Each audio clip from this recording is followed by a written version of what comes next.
One fine morning in the 100-acre wood, Winnie the Pooh woke up with a terrible sneeze.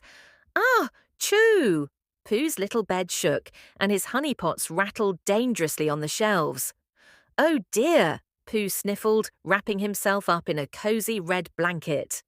I think I have caught a very serious cold. Just then, crash! The door burst open, and in tumbled Masha, full of energy, wearing a bright nurse's hat she had clearly made from a cereal box and glitter glue. Don't worry, Pooh Bear, she shouted happily. Dr. Masha is here. Pooh blinked. Oh, bother. First, Masha decided that Pooh needed medicine. She rushed into the kitchen, climbed on the counter, and began mixing honey, pickles, pepper, and marshmallows into a giant cup. Here, drink this, she said proudly. Pooh took one sip and turned bright green. Thank you, Masha.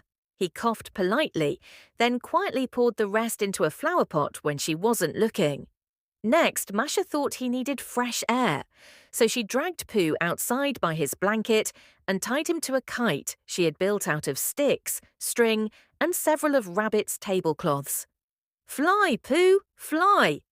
Fresh air is healthy, she giggled as the wind picked up. Within seconds, Winnie the Pooh was zooming through the sky like a very round, very confused balloon. Oh, bother! He shouted as he soared over Piglet's house and knocked over Eeyore's new bird bath.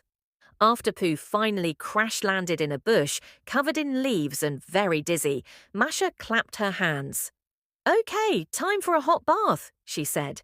But instead of filling the tub with water, she filled it with whipped cream. And she threw in a rubber duck for good measure. Isn't it cozy? She grinned.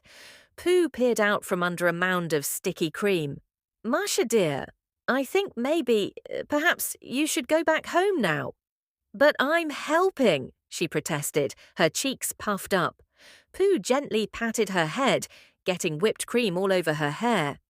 You are very helpful, in a rather mischievous sort of way, but I think I shall take care of myself now. Thank you. Masha sighed dramatically, then skipped out the door singing, Dr. Masha, saved the day. Kind of, yay! As soon as she was gone, Pooh climbed back into bed with a new jar of honey, smiling sleepily. At least now, he said, I can be sick. In peace.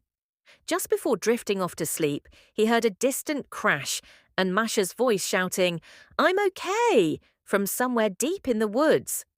Pooh chuckled weakly. Oh, bother.